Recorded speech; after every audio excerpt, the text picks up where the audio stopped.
This is All of It on WNYC. I'm Allison Stewart. A new exhibition of artist Carol Bove's work fills the Guggenheim's quarter-mile-long spiral rotunda. Known for her monumental steel compositions, the New York Times calls Bove one of the country's most imaginative and esteemed sculptors. The new show moves in sort of a reverse chronological order, reflecting on how Bove's work has changed through the years. On the lowest level of the rotunda, it features colorful, towering sculptures made in 2026. And then as you make your way up the spiral all the way to the top, you'll see early 2000s installations. The exhibit will be on display at the Solomon R. Guggenheim Museum through Sunday, August 2nd. Joining me now is artist Carol Bove. Hi, Carol. Hi, Allison. And Guggenheim curator Catherine Brinson, who organized the exhibition. It is nice to see you as well. Nice to see you. Thank you for having us. And anybody who wants to take a look at some pictures, I took a whole bunch on Sunday and I put them on our Instagram stories at All of It WNYC. Catherine, it's such a distinct layout at the Guggenheim. What were some of your earliest conversations with Carol about how you would line the walls with her work? We've been working on this for a long time, for many, many, many years. I mean, of course, it always takes some years to put together a major exhibition at the museum. But this one really has been a long labor of love and an ongoing conversation between us. So early on, there were different manifestations. At one point, I remember we work in models. We have a series of round models where each of the ramps is laid out on a giant tabletop and we play with miniature versions of the work. And I remember there was one version in the models that was completely achronological with these very intuitive pairings of the work. But ultimately, we felt like the unwinding through time was really effective. So you step into the current creative moment for the artist, and then you trace back the origins of how she got to the current moment.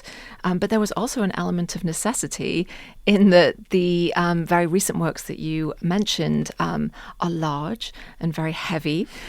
So it was great to have those at the bottom of the spiral.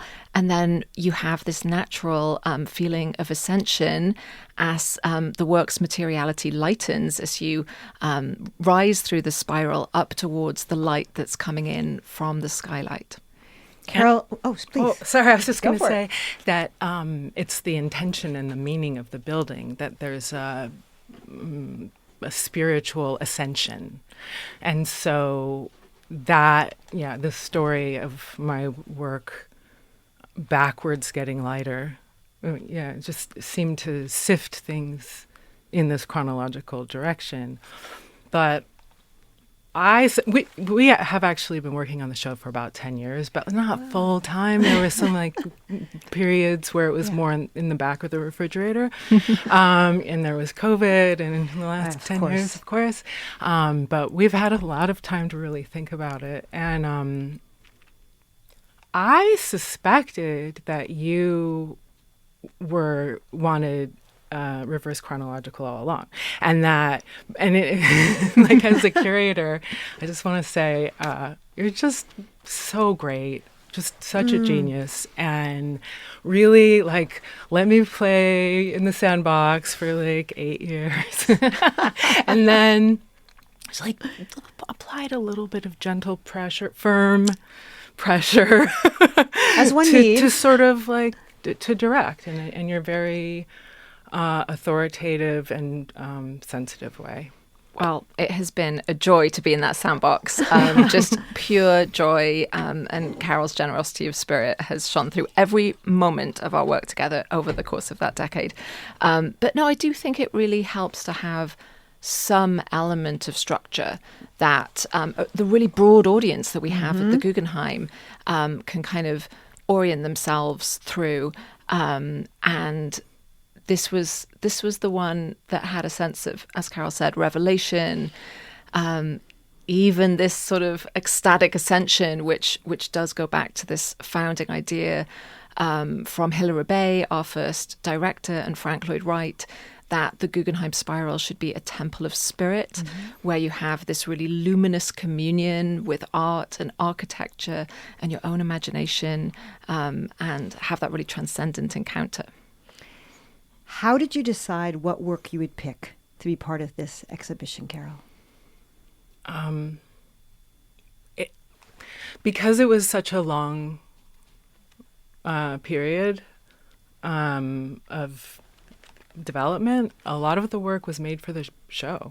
So the most recent work is at the bottom is new, and it was built for the building. And one of the features in the building is this 2-story high room. So I wanted something that was really tall. It was the right scale for that room. When you look at that piece and that's sort of that first gallery, it has 2 different perspectives because you can be in it and then you go up a little bit and you can look over the side at it down. Right. Did you think about the perspectives from people who would be looking at it from the top versus people looking at it from the bottom? Yes. I work in models, but I work in one-to-one models. So I built that room in my studio so that I could get on. In some ways, it was very lightly inscribed. I didn't have to build the entire room, but I knew where the walls were. And then there was a platform where I could stand and see what the perspective was from the higher level. But otherwise, so the architecture is modeled, but the objects are improvised in relation to that negative space. I would also add that Carol really works with space as much as she works with objects. And I've never known an artist be so sensitive to sightlines and the optical experience of being in a body in a unraveling spiral, and the way her decisions really surface the weirdness of the building. It's a really unusual experience. No, it's true. And I think that people don't talk about the space that much. But if we could insure it or something, like if it had some kind of like commercial, comprehensibility, it would be a different story. And like, because it sort of is nothing and it resists language, then it doesn't really get talked about. But thank you, because it's so important. So yeah, the space and also our body in space. And so, then some of the other building blocks, aside from, wanting to make something for this particular room, was to welcome the viewer and have some resting points on the ramp. I always feel, I'm a sitting down in museum zealot. It's like, this is my cause. Right. And I think that it actually is, it can be part of the transformation of the world. Because when you're physically welcomed into a space, when you're accommodated as a human being who has a body, that means you're like, you exist, like that we recognize each other, that we can then have sympathy for ourselves and sympathy for each other, right? So it's a really basic, but also just incredibly important accommodation. Yeah. It's funny to see the couches. I was like, that wasn't here last time I was here. I'm speaking with artist Carol Bove alongside Guggenheim curator Catherine Brinson to talk about a new exhibition that includes everything from assemblages of paperback books on wooden shelves to paper collages to towering steel sculptures, all belonging to the artist Carol Bove. So I want to talk about the steel images a little bit, Catherine. They have a sense of movement. They're like all draped over one another, but they're obviously static. What's interesting to you about this juxtaposition?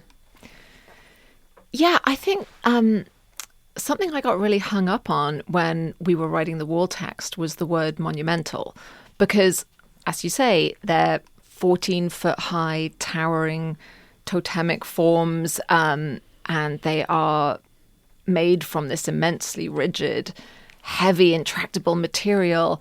And yet they are so playful and kinetic, and they do appear to be dancing in space. And their colors are gorgeous and glorious, but they're also slightly clashing and slightly unsettling. So it's not this austere sort of monumentality that stands on its dignity. It to go back to what Carol was saying in terms of the larger spirit of the show, it does invite you into that space. Mm-hmm. And there is an interesting play with the idea of sort of impressive or awe-inspiring scale, because they're crowded into that fairly constricted space, even though there are these two partial viewpoints from the bottom where you can see the dancing feet and the half moon overlook where you can sort of see the quote-unquote heads of the sculptures. And I think that's an interesting discussion we had about your play with scale. Yeah. Yeah, well, in general, you can't. With monumental sculpture, it has it's dominating, and with these, or the things that I'm interested in, they tend to be more something that you empathize with. I think empathy is an important entry point for them, and with these large-scale works in the High Gallery, you can never really get a handle on the whole. On the whole, yeah. So you're always sort of like seeing part of it or being part of it, and I think this is like a non-dominating mode. Mm-hmm. But I think this scale is monumental. Undoubtedly. So we did use it in the wall text as a factual statement. But they play with monumentality and anti-monumentality at the same time. Right. Something I thought was interesting, and I would love to get your take on it, Carol, is there were a lot of children at the exhibition. Yeah. Tell me what you think of that. There were children all over the Guggenheim. Children are the best audience because they're the smartest. What makes you say that? No, I don't know. They just haven't been hypnotized into like some of our maladaptive ideas, and they're really curious, right? And I just think that if you could feel welcome in a museum, like I'm a zealot, right? I think art can change the world, and I think sitting down in a museum would also add to that. And kids, of course, need to sit down. And if you're a mom or a caregiver and you have little kids with you, it would help if there could be like a tumbling zone. That would make it easier for you to go as well. But yeah, so if you're a kid and then you feel welcome in a museum, then you feel welcome forever. And I think there's a lot of invisible barriers with museums. There's so many people I know who have so much education, but not in art, who feel dumb in a museum. And this is a problem. Yeah, you shouldn't feel dumb in a museum. Right. And people do. And I think a lot of people have secondary education and won't even go in a museum because it just seems too intimidating. Where are they? Let's go get them. I know. Come, welcome. Because it is going to be there's plants and there's tea and everybody's going to be really friendly to you. Yeah. At the museum, at this museum. Carol and I are both, in the trenches of parenting. We're both moms, and on a practical level, we're used to being with kids in those spaces, which sometimes have an institutional formality, and we were interested in breaking that down a little bit. But I'd also say, in a more philosophical sense, I think a lot of our greatest artists managed to retain access to that more open-ended and flexible way of thinking that a child has, which you alluded to, that capacity for wild imagination and wonder. And I think in some ways, great work takes us back to that state. And don't you think that the kids mentor the adults? Totally. in the exhibition. Yeah. I'm speaking to artist Carol Bove and Guggenheim curator Catherine Brinson. We'll have more after a quick break. This is All of It.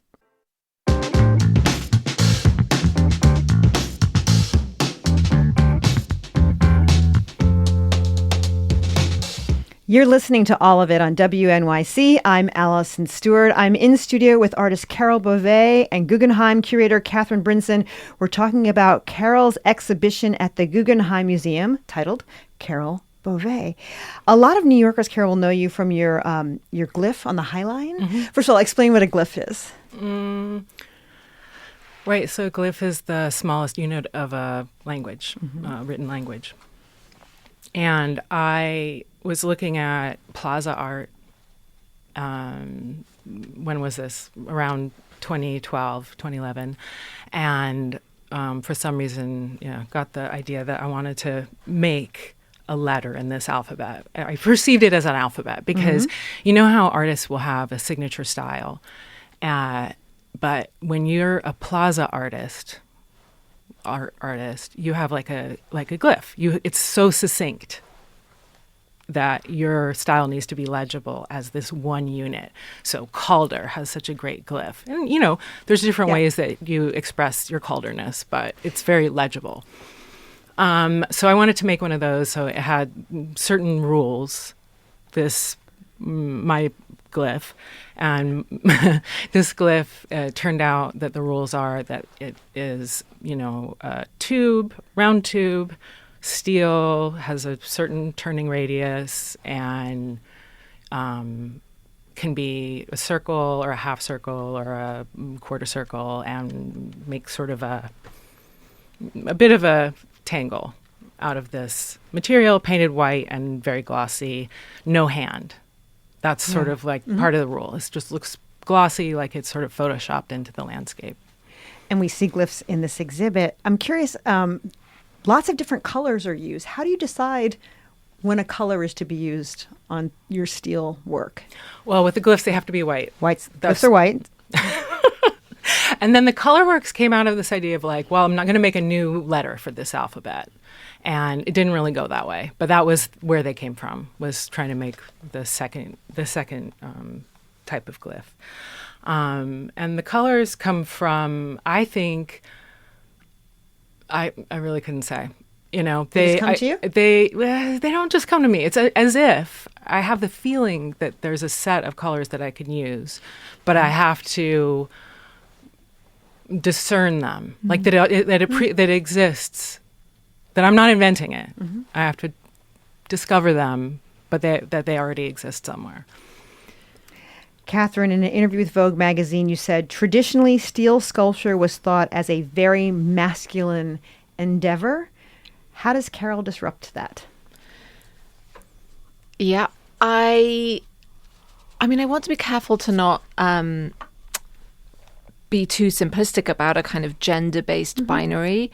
But I think something we've talked about a lot is this idea of effortlessness in Carol's work. Again, this need to not impress upon the viewer how difficult the process was, how immense the material is. Instead, that is almost deliberately erased, and it's made, as you said, much more human. People often respond to the collage sculptures, which are these manipulated steel forms, as having something of the body about them, perhaps a draped fabric.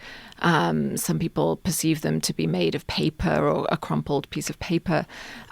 So you're really not inviting that tradition of, as you said, domination or a demand for attention. It's more of a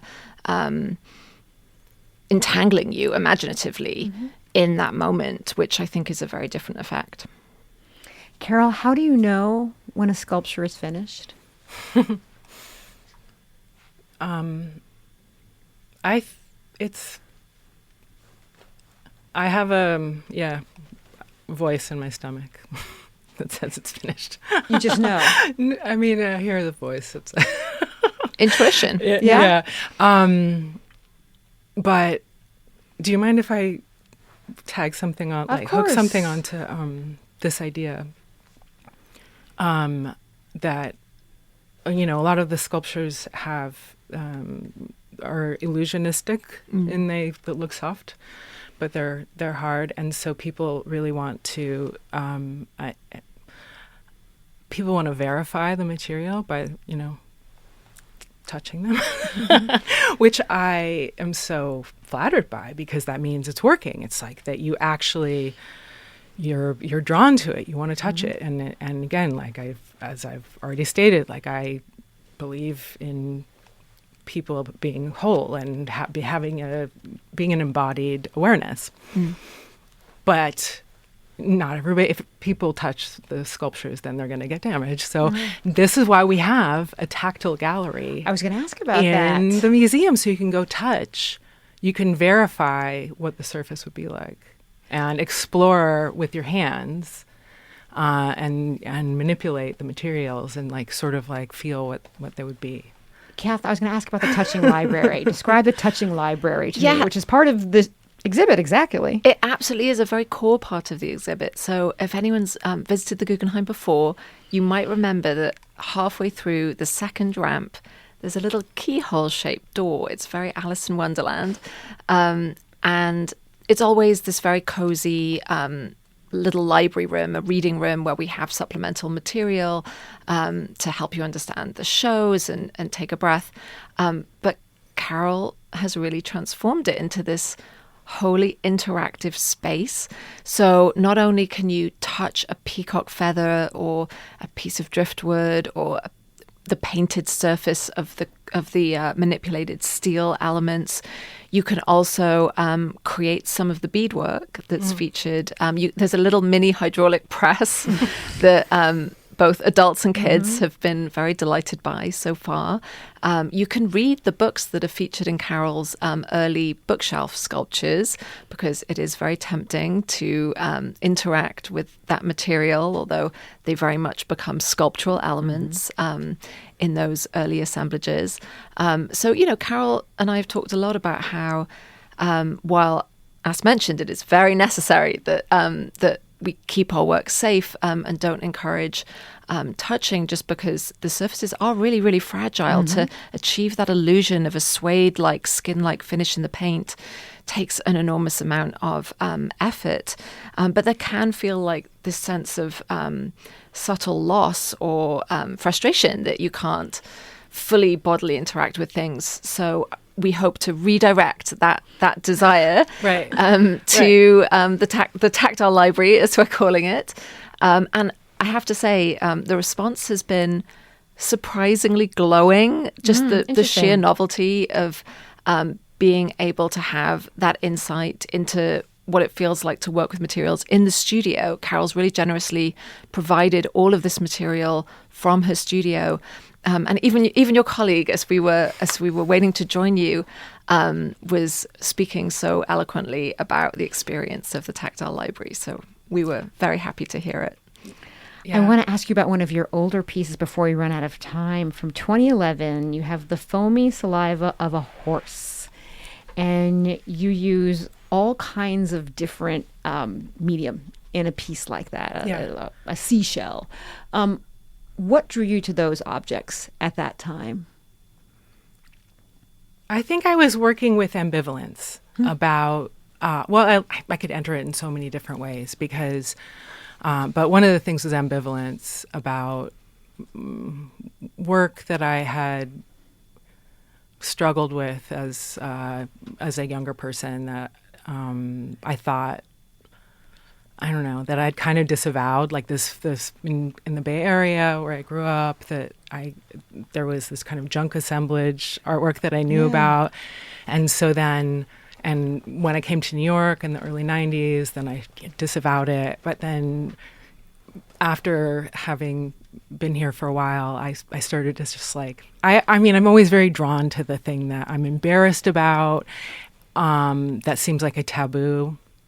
And so it was partly like being drawn towards a taboo. And at the time, this is it's always like hard to remember, how trends unfold and how certain things look good now, but they didn't look good at the time. At the time, surrealism was pretty taboo. And now it seems like it doesn't have that same, people don't have that same inhibition about it. But at the time, surrealism seemed like off limits. And so I was like, that made it very sexy to me. It was really interesting because you see these things at the top of the rotunda of like driftwood and peacock feathers. And then you remember 6 floors down, I was looking at these huge steel sculptures. When you look at it as a whole, I'm just curious, like, what do you feel about your work when you see it as a whole, 25 years? I mean, I was scared to look at the early work. And of course, as an artist, I always want to look at, we want to look at the latest thing, you know. And this was part of Catherine's wise counsel, where she was like, okay, so you've been playing for a while, and now why don't we do this chronology? And also, she really advocated for this storytelling of how of demonstrating how one thing folds into or sort of unravels back. Yeah, one thing leads to the next, or unravels, as depending on which way you're going. And that she told me, I hadn't really thought about it because I don't think about myself from the outside, but that people, I don't know, some people that she knows think that there was a radical pivot in my work, and she wanted to demonstrate that there actually wasn't, that actually one thing just follows from the next. I've been speaking. Is that right? Yeah, absolutely. No, I think just because things look very different on a superficial level doesn't mean that the way they're kind of functioning as artworks is that different. The name of the exhibit is Carol Bove. I've been speaking with artist Carol Bove and curator Catherine Brinson about the new exhibition at the Guggenheim. It's on display through Sunday, August 2nd. Thank you so much for being with us. It's been a pleasure. Thank you. On the way, Sybil is a duo consisting of sisters Chloe and Lily Holgate. We'll hear them perform live in WNYC Studio 5. That's right after the news.